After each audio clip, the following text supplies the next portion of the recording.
A nossa irmã Zezé Franco, do Rio de Janeiro, apresentou na Web Rádio Cristo Consolador de São Paulo o programa simplesmente imperdível. Programa Ivone Pereira, Vida e Obra, Estudo da Literatura Mediúnica, continuação.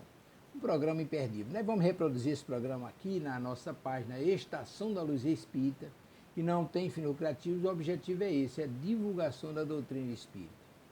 Convidamos você para mais esse programa. Programa Ivone Pereira, Vida e Obra, Estudo da Literatura Mediúnica, continuação, com Zezé Franco, na Web Rádio Cristo Consolador de São Paulo. Muitíssimo obrigado mesmo pela sua companhia.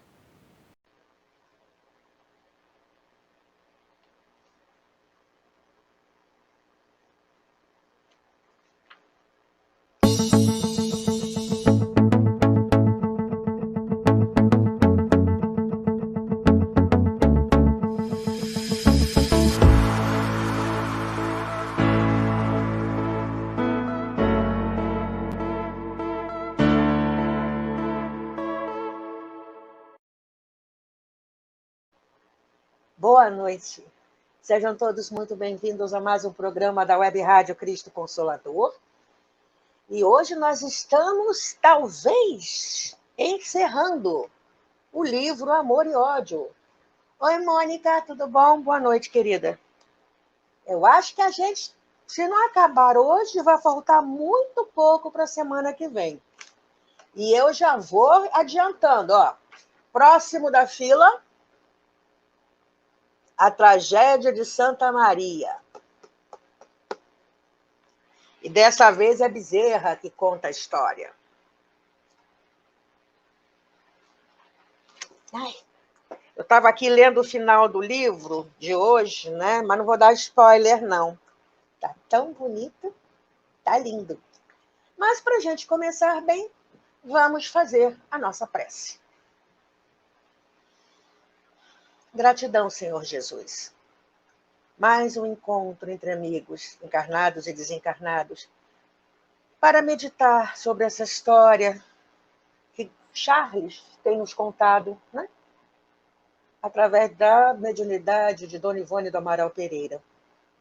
Que todos nós, Senhor, possamos nos sentir acolhidos pelo seu amor e pelo amor de Mãe Maria. Que a paz esteja e permaneça em todos nós, encarnados e desencarnados presentes. Muita paz. Pergunta número 1, como você está se sentindo hoje? Pergunta número 2, água. É necessário.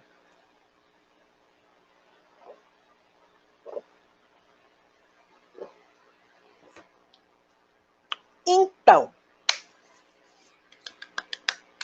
na semana passada, a gente parou no trecho que o Charles nos conta a mudança de Gaston. Ele passou a se juntar a outros companheiros de presídio, ele passou a falar da doutrina espírita, continuaram as reuniões com Georges, o pai. E aí, ele como Charles comenta,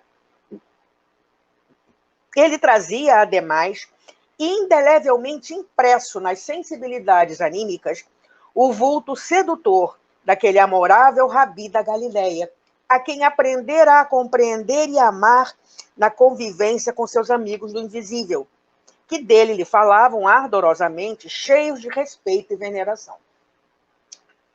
E tão precioso cabedal, vibrando em sua alma, sinceramente convertida ao desejo do bem, revolucionava, elevava a surtos fecundos de raciocínio e ilações. E tantas efusões superiores, extravasando dos recessos generosos do seu espírito, tornavam-no jubiloso e forte, revigorado por uma alentadora coragem moral para lutar contra a adversidade e vencê-la, certo de um futuro promissor, que lhe apresentaria de uma forma ou de outra as palmas do futuro, do triunfo. E aí, continuamos a partir desse pedaço.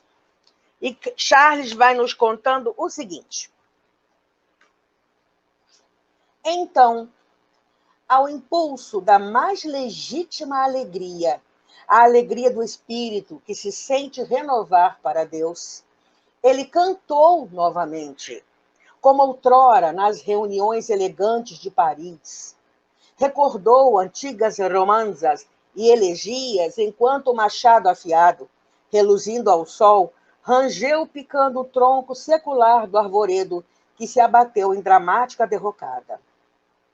A luz faiscante do sol tropical, sua voz maviosa de tenor, não mais esqueceu as antigas composições, agora, porém, orquestradas pelo inário dos pássaros, das aves que, ocultas nos redilhados das matas, com ele se rejubilavam, enquanto ao longe o oceano respondia em trechos sugestivos, qual um órgão melodioso e incomparável que homenageasse Apolo imortalizado na figura heróica de um homem que errara, que sofrera, mas que, ao embate de trabalhos e sacrifícios, se reconciliava com o dever e a justiça, ressurgindo para Deus. Porém, Gaston não se limitava a tão só recordar antigas produções. Outras criou ao influxo de novas vibrações de sua mente, fecunda e irrequieta. Agora eram hinos a enaltecerem a consoladora certeza de um eterno amor velando sobre a humanidade. Eram oblatas à natureza, traduzindo a presença do ente supremo entre os homens. E eram louvores à sublime centelha que nos escaninhos do ser, das criaturas, lentamente se engrandece através dos milênios, glorificando a própria origem em cada novo renascimento ou etapa evolutiva. Para tais inários, criava igualmente música arrebatadora, sinfonias que traduziam as belezas fortes da natureza tropical. O bramir do oceano como o gorjear dos pássaros, o rugir das feras e o esfuziar das tempestades, o romper da aurora ou o coachar das rãs.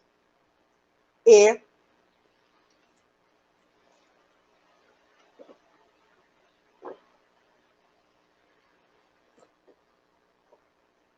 se alguém adoecia ao seu alcance, desvelava-se em dedicações, ungido por sincera piedade pelos sofrimentos presenciados, esforçando-se por se desdobrar em consolações e encorajamentos para quantos se abatiam sob as dilacerações da adversidade. Tão nobres disposições, auridas na rutilância dos exemplos daquele mensageiro celeste de que falavam, enternecidos, os eminentes espíritos com quem se comunicava frequentemente e cujos abnegados feitos o Novo Testamento sedutoramente relatava as suas ponderações, permitiram florescerem de sua alma faculdades magnéticas preciosas, lídimos dons de reação às influências deletérias que contundem as criaturas desavisadas no carreiro terrestre. A gente já sabe que ele era médium, né? Agora a gente vê que ele é médium de cura. Assim era que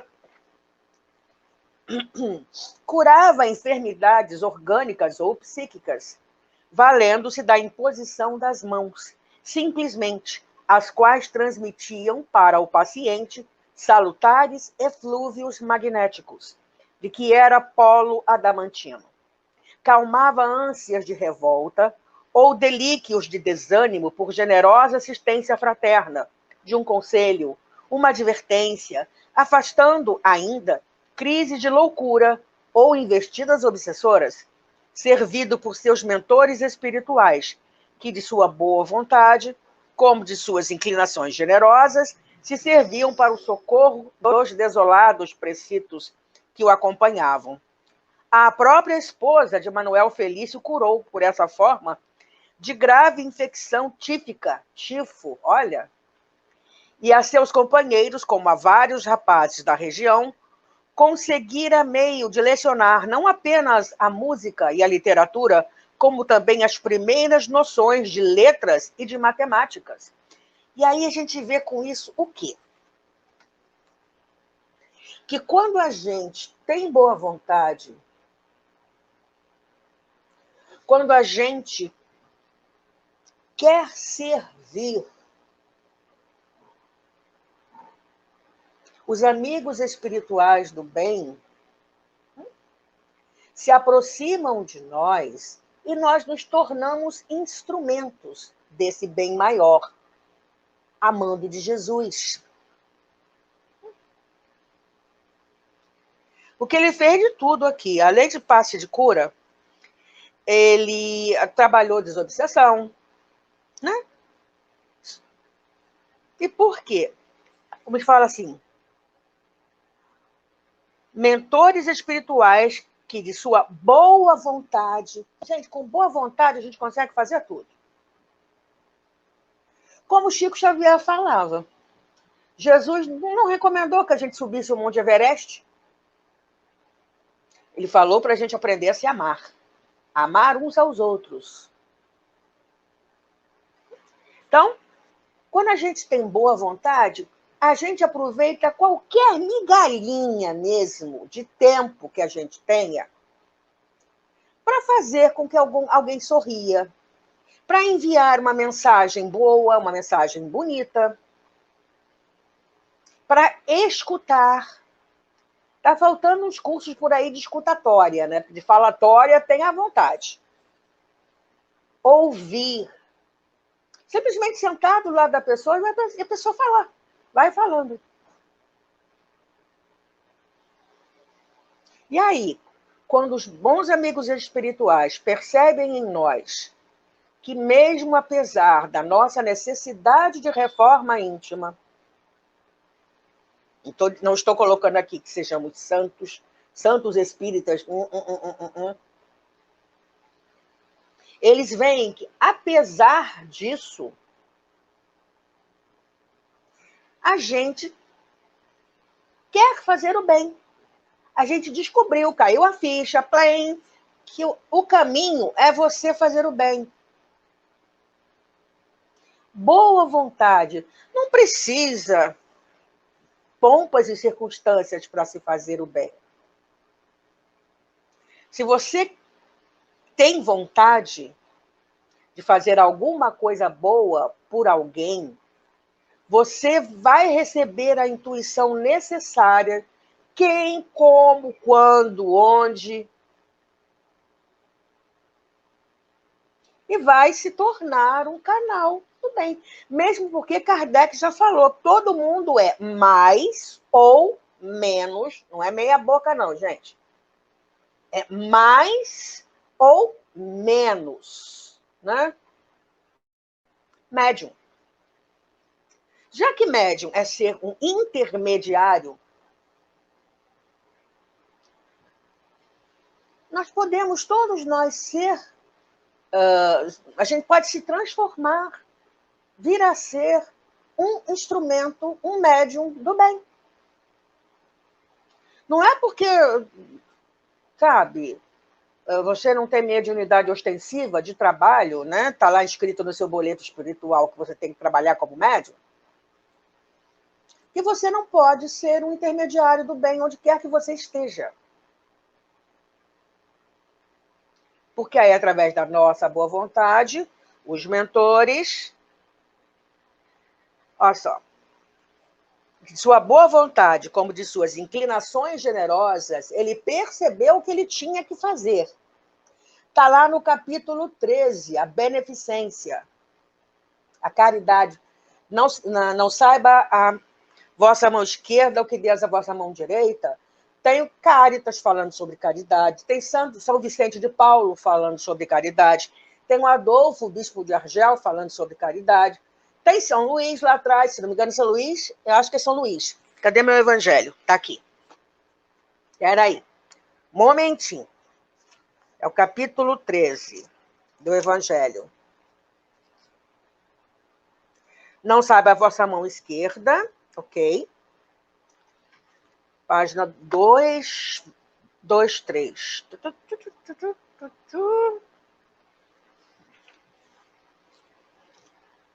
218, 219, 220, aqui.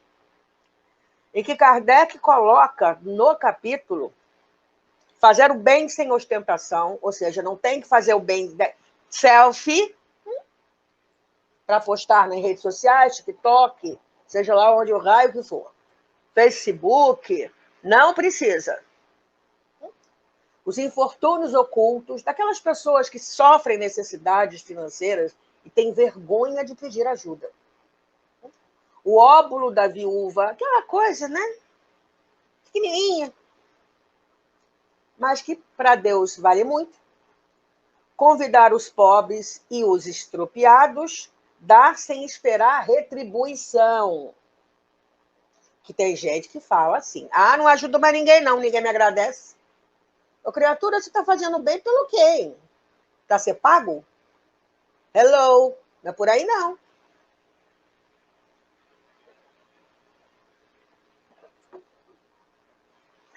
E aí, lá nas instruções dos espíritos, deixa eu ver, a caridade material e a caridade moral é uma mensagem bem grandinha de Irmã Rosália, falando da caridade material, né, que são a beneficência que a gente faz quando doa 1 quilo de arroz, 1 quilo de feijão, óleo, açúcar, né, uma roupa, um cobertor. Tem a caridade moral. A gente tem que aprender a suportar uns aos outros. Depois vem, ainda sobre o tema, um espírito protetor, nos dizendo de quais modos a gente pode fazer a caridade. Por pensamentos, palavras e ações. Oi, Maria Eduarda. Então, o que não falta é jeito de fazer. Oi, Vera. O que não falta é jeito de fazer o bem para alguém. Né? E aí, a beneficência, Adolfo, bispo de Argel, né? Como ela nos faz bem, a beneficência, porque não tem nenhuma festa no mundo que pode se comparar às que celebrais, quando, como representantes da divindade, levais a alegria a essas famílias que da vida apenas conhecem as vicissitudes e as amarguras, e por aí vai. As crianças estão com fome, você consegue ajudar a diminuir isso. E aí, São Vicente de Paulo, enorme a mensagem dele, falando sobre caridade, né? Sede bons e caridosos, essa chave do céu, chave que tendes em vossas mãos. Agora, se a gente usa para abrir a porta ou não, é outra história. Né? E aí, Carita, falando sobre caridade, falando que deu um giro habitual e viu misérias, lágrimas, né? Velhos sem trabalho, sem abrigo, pessoas nunca mendigaram e agora estão obrigados a viver da comiseração pública. E ele fala assim, por isso é que vem, ela fala assim, venham, meus amigos, e vos digo, há por aí desgraçados em cuja seu pano asfalta o pão, os fogões se acham sem lume, os leitos sem cobertas. Não vos digo o que deveis fazer. Deixo aos vossos bons corações a iniciativa. E aí o nosso amigo aqui teve a iniciativa. Ele estava com esse livro aqui, o Evangelho segundo o Espiritismo, estava na mão dele. Ele percebeu, é isso que eu tenho que fazer, vou fazer. E vamos embora. Com isso, atraiu, né, a ajuda do plano espiritual maior. E aí vamos continuar aqui com Gaston. Charles, continuando a história. Ter-se-lhe-ia, então, deparado, em pleno degredo, a felicidade integral, reconhecendo-se plenamente feliz, olvidando pesares e desventuras, afetos e saudades, isentando-se do sofrimento?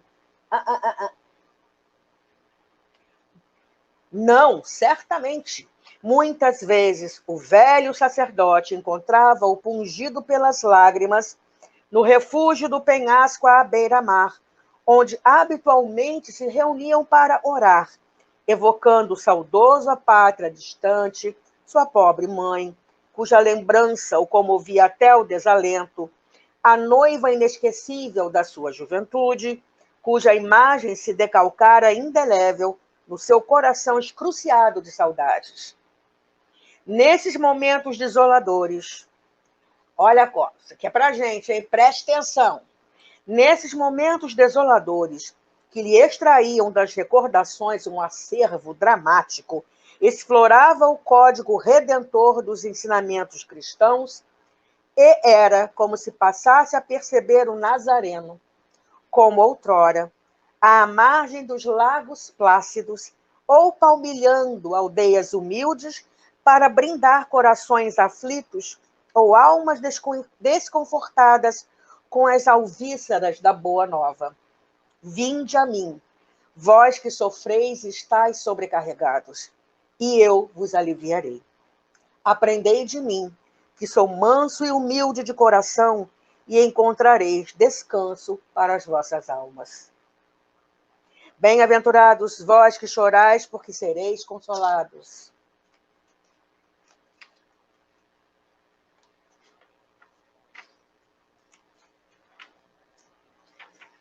Não era, pois, feliz. Não dava para ser, né, gente? Vamos combinar? Mas ao consolador amparo dos ensinamentos de Jesus, que lhe falavam ao coração sedento de esperança e de justiça, como às elucidações lógicas do livro dos Espíritos, que lhe enriqueciam o raciocínio, tornava-se forte, valoroso, resignado para os labores do progresso moral que nele se operava por meio da dor dos testemunhos irremissíveis inerentes à condição humana. Ou seja, todos nós sofremos. Nós que estamos passando, né? O planeta passando de provas e expiações para o mundo de regeneração, a coisa vai ficar melhor. Mas, enquanto isso, a gente ainda tem muita dor pela frente para encarar. Não só as causas anteriores das aflições, quando o nosso boleto espiritual bate na nossa porta.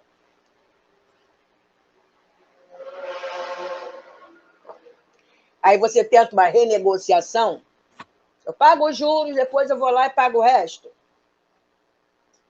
Ou as causas atuais das aflições, quando a gente já está encomendando o próximo boleto espiritual.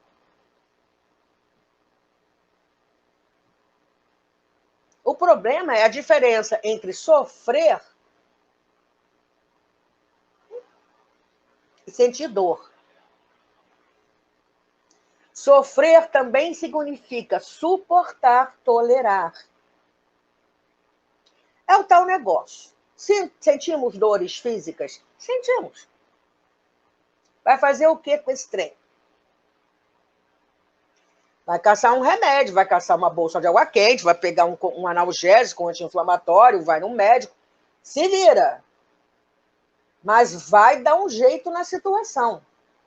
Isso se chama resignação ativa. A dor, eu vou ter que suportar, vou ter que tolerar esse trem até eu conseguir dar jeito nesse negócio. Vou gemer, às vezes, de dor? Vou chorar de dor? Vou. Mas é o corpo físico. Eu, o espírito, estou aprendendo com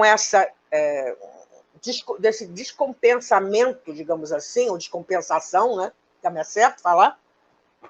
Com a descompensação fisiológica, coisas que são importantes para eu descobrir. Até mesmo para eu aprender a valorizar a dor do outro.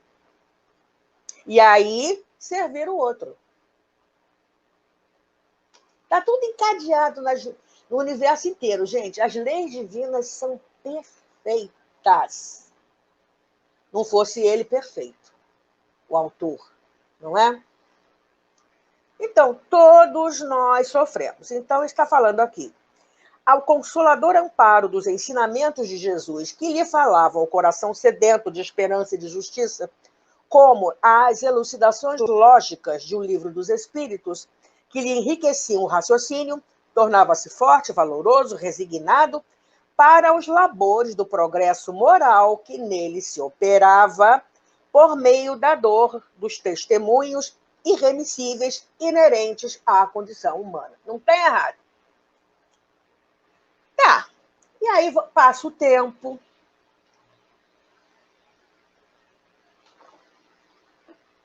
E Charles diz o seguinte para a gente. Por uma tarde serena de domingo, durante a prédica doutrinária habitual, René de Robin explanava o assunto palpitante da ação do Pentecostes sobre os discípulos do Nazareno. Todavia, conquanto conhecedor profundo das doutrinas secretas, ao capelão seria vedada a satisfação de se arrojar a uma exposição filosófica ou científica.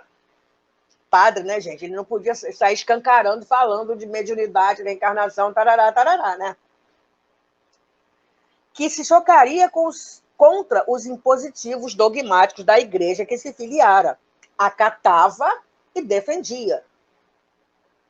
Os maravilhosos, sublimes dons de curar, como o das profecias, a faculdade de falar línguas estrangeiras sem as ter aprendido, a de confabular com os mortos, de vê-los, como a particularidade de se impor a, entre aspas, espíritos imundos, entre parênteses, obsessores, e arredá-los de suas vítimas, circunscreviam-se na exposição de René ao privilégio de Jesus aos seus discípulos mais íntimos e a alguns luminares da mesma igreja.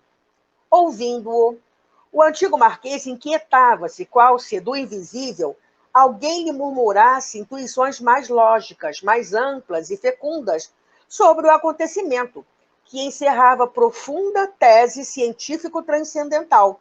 Lembram quando estavam fechados na sala? E eles começaram a ver na cabeça uns dos outros como se fossem línguas de fogo. Era o brilho dos espíritos que se comunicaram, que a partir do momento ali a mediunidade explodiu por todos eles.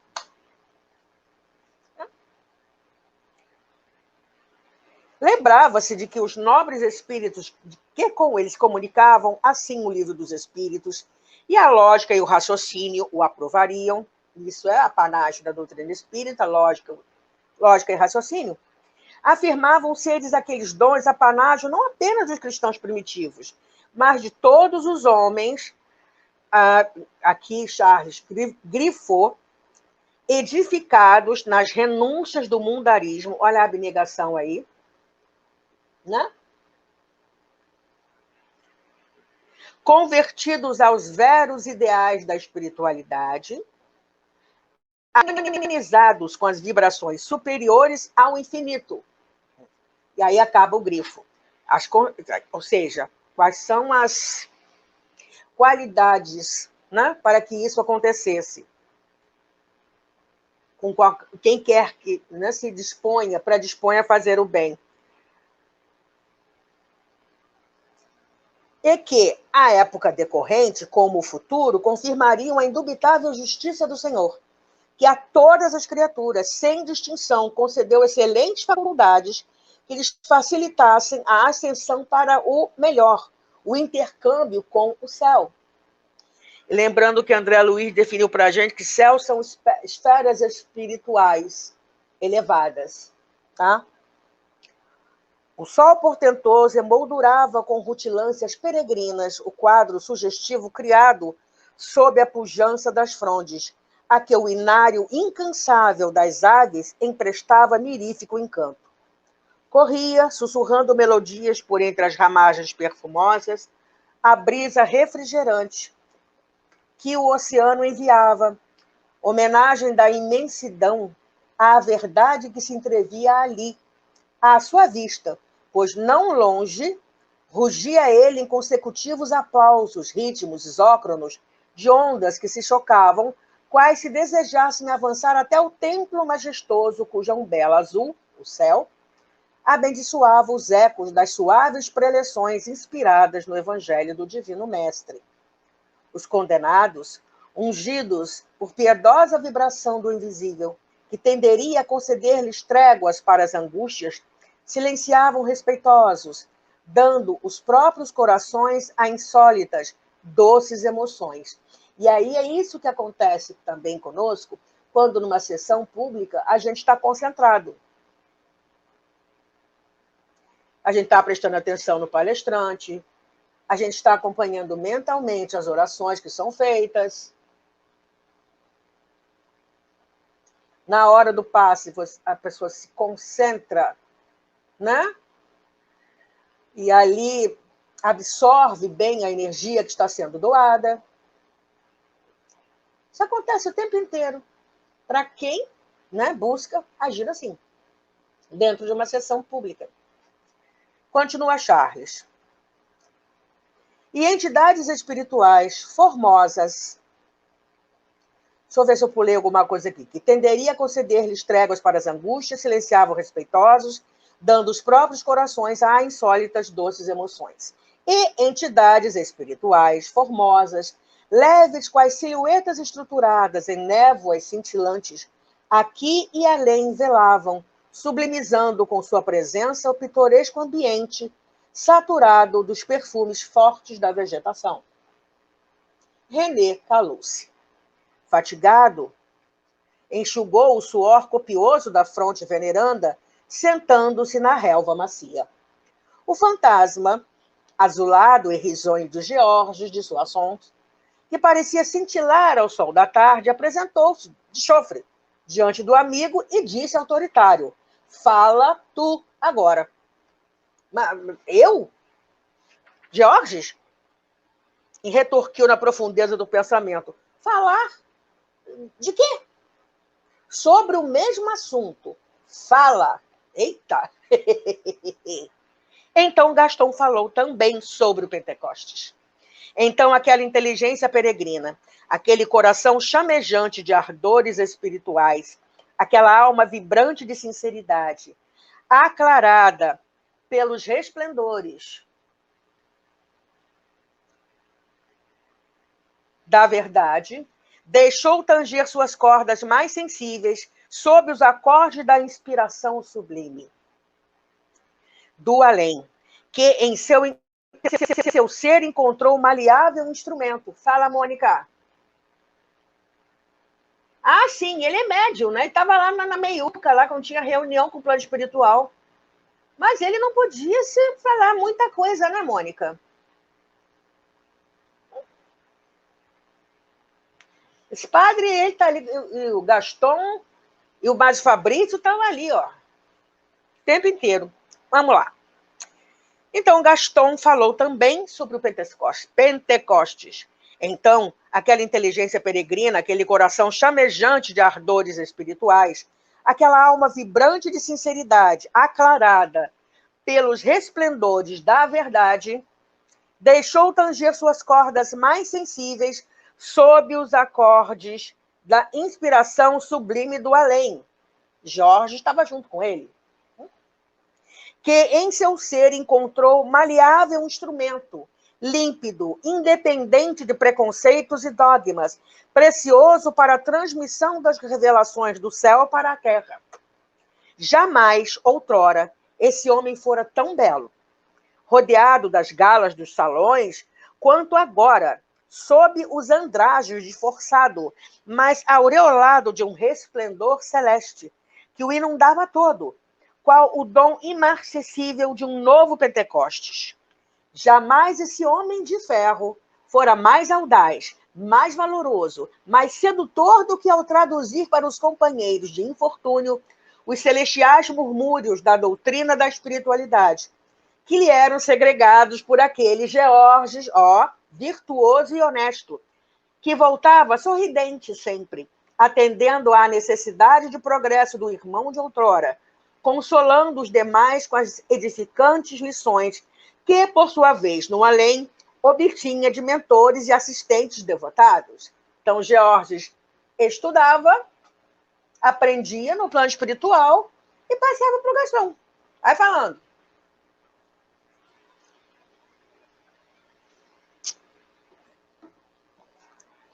Gaston falou. Descortinou o panorama evangélico à luz do espírito como se faria um século mais tarde, isto é, nos dias atuais. Expôs com lógica irresistível a tese magnificente, destacando do conjunto admirável a personalidade incomparável do mestre Nazareno, tornando-a, por assim dizer, compreensível àquela triste assembleia sedenta de consolo e esperança, a qual recebia a palavra da revelação, inspirada a um dos seus, certa de que uma nesga do céu lhes concedia dadivosas bênçãos por meio do mirífico vocabulário, até então inédito para sua compreensão. Ao influxo vibratório do alto, ele conseguiu apresentar Jesus irmanado à humanidade. Encurtou, por intermédio de raciocínios e ilações, fechando, né? O raciocínio, justas e profundas, a suposta distância, a desoladora distância julgada existente entre o mestre e as criaturas terrenas. E tais foram os conceitos emitidos, as sedutoras e reais ponderações, que os míseros forçados se julgariam regredidos aos milênios passados, distinguindo o grande amigo sob as injunções mentais, às bordas do mar ou à sombra das tamareiras floridas, como ao alto de colinas coroadas de cedros frondosos, repetindo agora para eles o convite imortal que ressoa há 2000 anos sobre a humanidade desvairada e o qual nenhuma apreciação humana saberá aquilatar na sua justa grandeza. Vinde a mim, vós que sofreis e estáis sobrecarregados, e eu vos aliviarei. Aprendei de mim, que sou manso e humilde de coração, e achareis repouso para as vossas almas.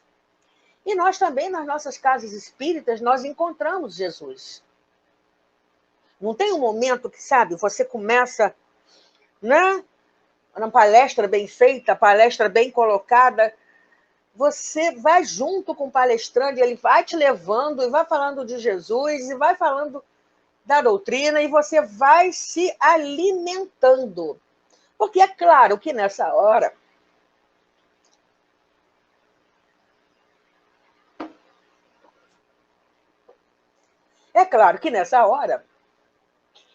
os benfeitores espirituais que estão lá em trabalho se aproximam de nós. E nos, né, intuem boas coisas, bons pensamentos, nos afagam, vamos embora, você vai conseguir, você vai sair dessa, coragem, vamos, vamos, vamos. Aquele que tem a possibilidade de vidência deve conseguir enxergar essa maravilha que acontece quando as pessoas da sessão pública, os mentores da casa estão presentes, aquele que é responsável, o espírito responsável pela sessão está ali, e os amigos espirituais dos assistentes também estão cuidando dos encarnados. É uma trabalheira? É. Mas deve ser lindíssimo. E cuidam de encarnados e cuidam de desencarnados também. Vamos continuar aqui. E rematando tão formosa preleção com a síntese da nova doutrina da comunicação com os mortos e suas consequências moralizadoras no seio da sociedade, revelou-se também apto a servir aos espíritos do Senhor para as pelejas redentoras que se iniciavam com o advento de O Livro dos Espíritos. Tinha acabado de sair. Então, a sociedade, os materialistas, a Igreja Católica, estava todo mundo em polvorosa. Imagina. Até hoje, né? Ai, vamos lá.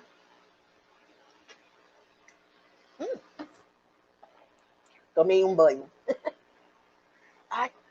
René de Robin, vidente, cujas apreciáveis qualidades o levavam a viver na sociedade de dois mundos, o visível e o invisível, pasmava-se observando a multidão de entidades imateriais que acorriam do além, atraídas pelo verbo cintilante do oráculo da revelação. A gente começa a ter uma noção do que acontece numa sessão pública espírita. Misturavam-se entre os forçados sobre a relva. Havia os de todas as classes sociais terrenas. ressumbrando orgulho uns, banhados em lágrimas, aflitos no pungir de dores incomensuráveis, quase todos.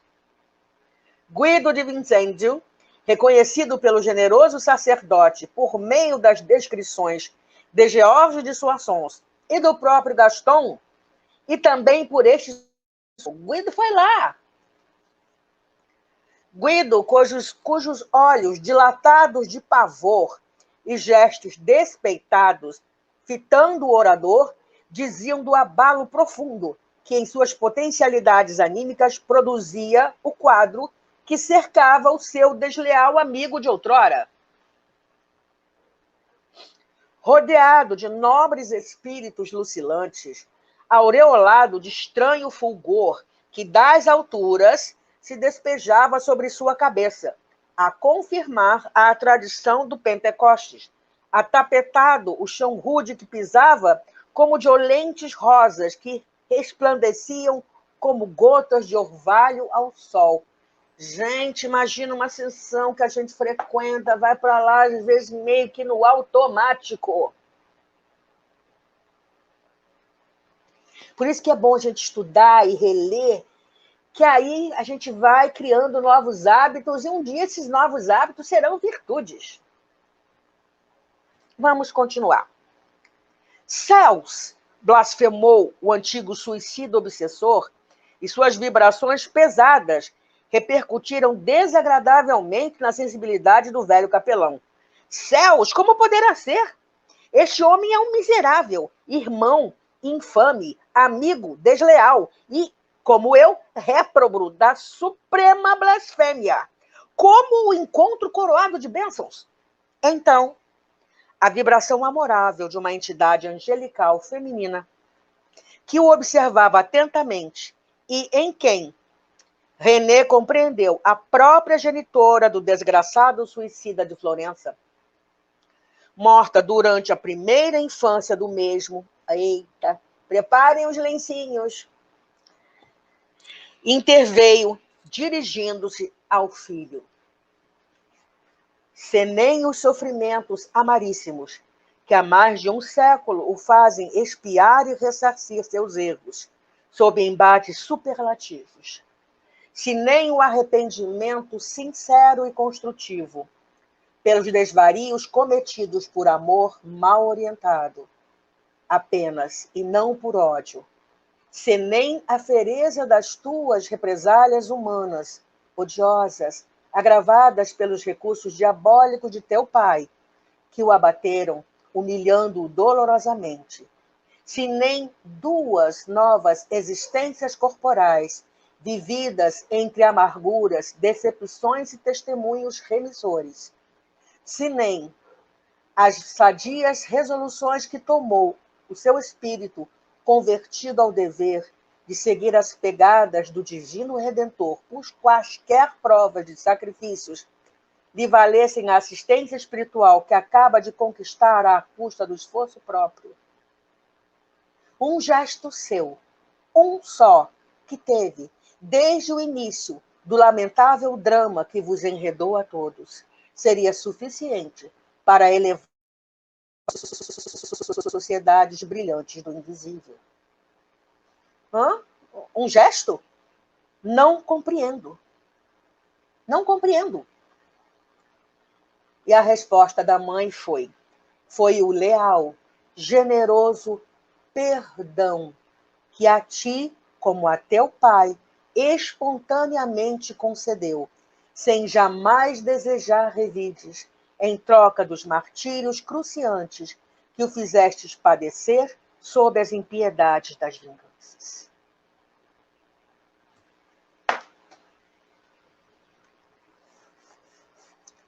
Sem comentários.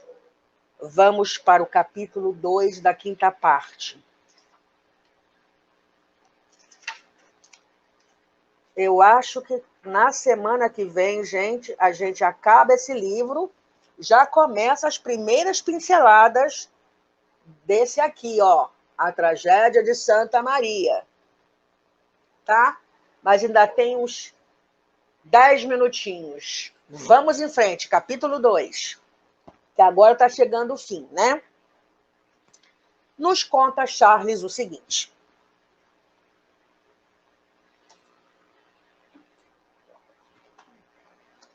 Certo dia, o antigo marquês se abismava nas suaves leituras do Evangelho, acompanhando-as com as ilações sobre o livro dos Espíritos, quando se aproximaram René e Manuel Felício, a fim de compartilharem a meditação. Até mesmo isso acontecia. Vejo que a paz do céu visita o vosso ambiente íntimo, senhor Marquês, exclamou o sacerdote, pois que vos encontro em palestra com o Senhor. Como assim, meu padre? Meditais sobre o Evangelho. É Jesus que fala em suas páginas enternecedoras, tornando-se presente por intermédio do vosso pensamento. E a gente que tem esse livro na mão está valorizando como deveria?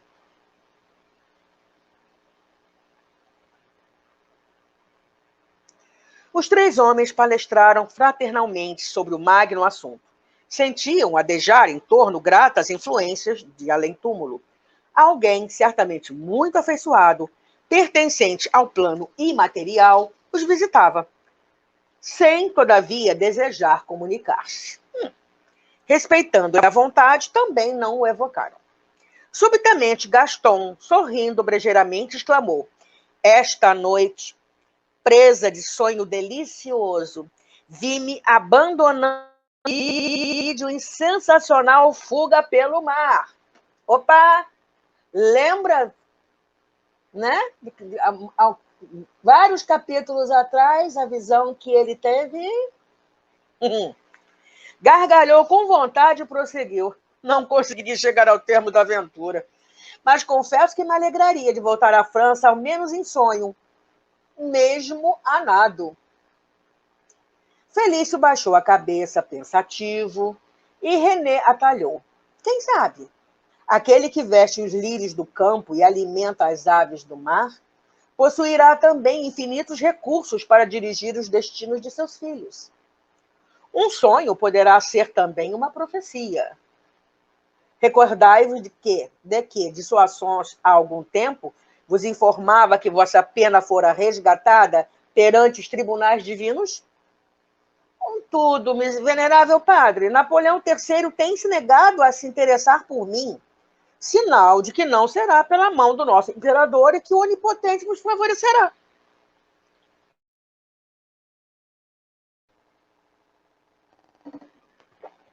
Manuel Felício pôs-se de pé, emocionado, olhos dilatados e brilhantes. Senhor, interveio, nosso padre tem razão.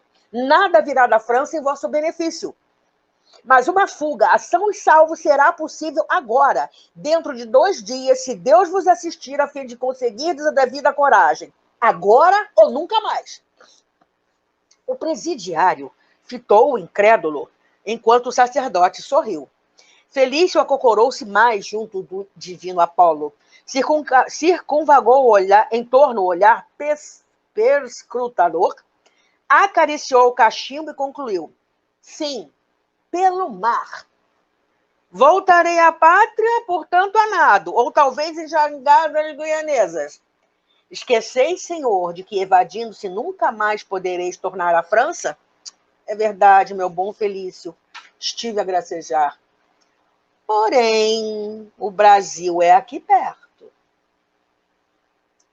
Gaston sentiu o coração pulsar com violência, acariciando a extensão marítima com um olhar penetrante. Felício continuou, vibrante. Ontem pela manhã, fomos surpreendidos com a entrada de um veleiro do Brasil, necessitado de reparos para a volta, na sua mastreação, visto para aqui ter sido arrastado por uma tempestade. Essa embarcação não me receberá, Manuel. Não, certamente, se vos apresentardes ao seu patrão e solicitardes cumplicidade para a evasão. Sim, porém, se implorardes socorro em meio das ondas do oceano, às ocultas de nós outros. Eu vos ajudarei, Senhor. Eu tenho fé. Eu creio no auxílio do céu para esta causa.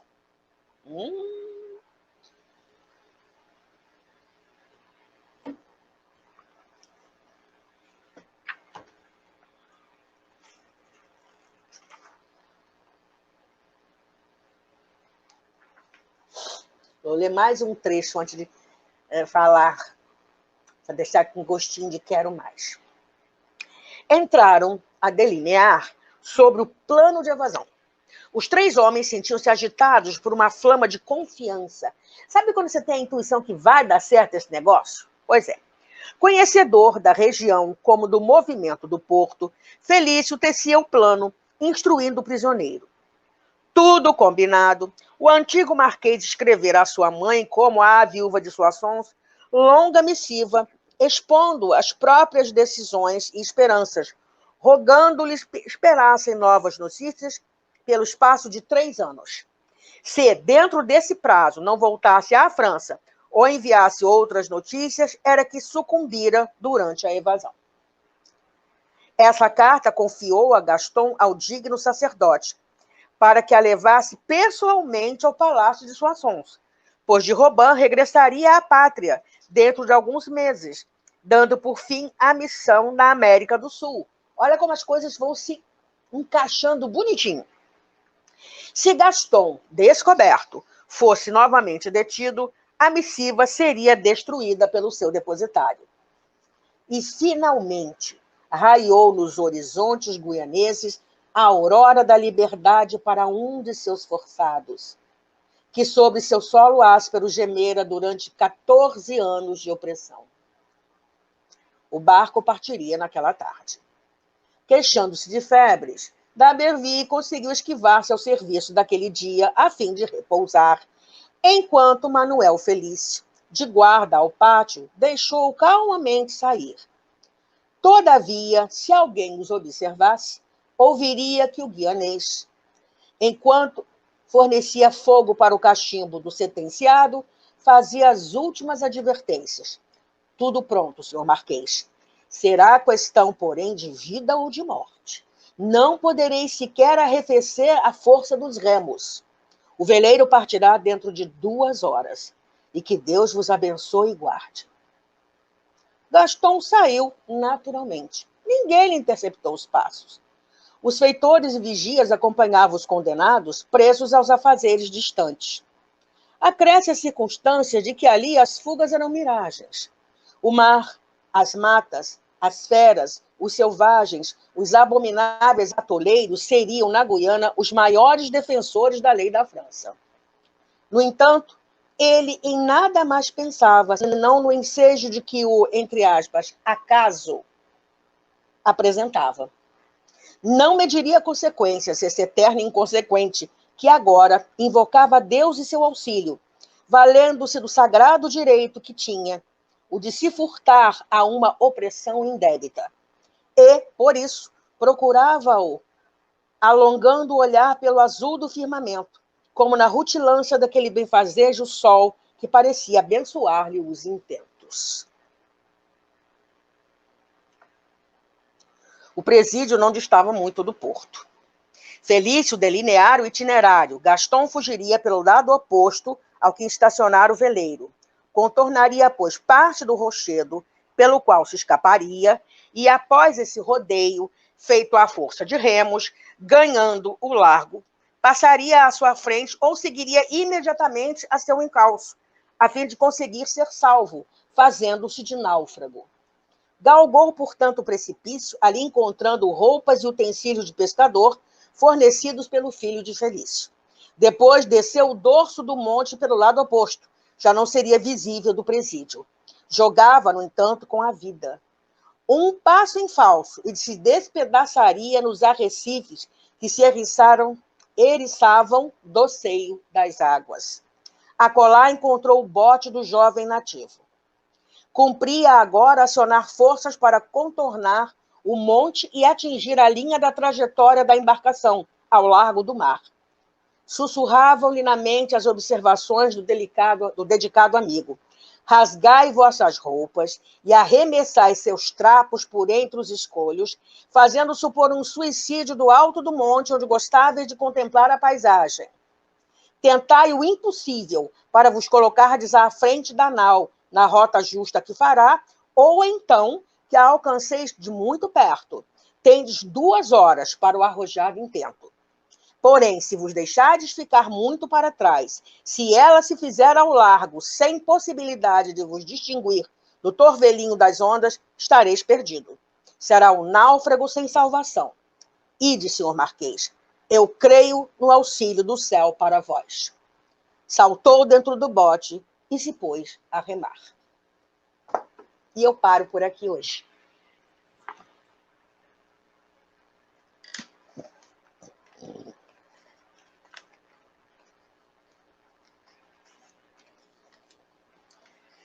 Gente, ó, semana que vem eu vou fazer de tudo para encerrar esse livro, tá? A quantidade de folhas que tem aqui, que ainda restam,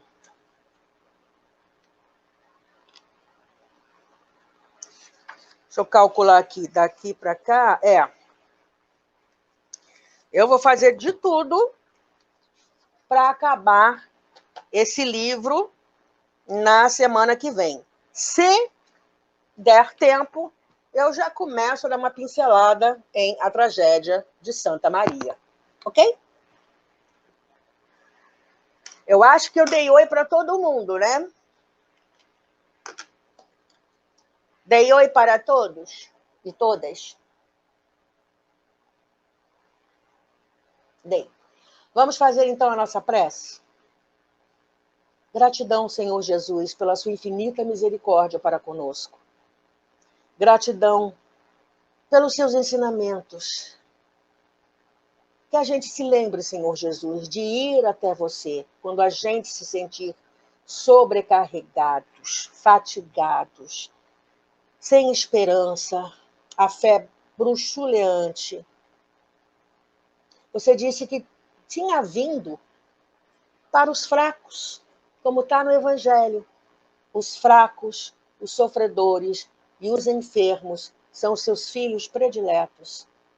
Porque você, como irmão mais velho, também os criou, nos educou da melhor maneira possível e continua educando. Gratidão, Senhor Jesus, por tudo que nós recebemos.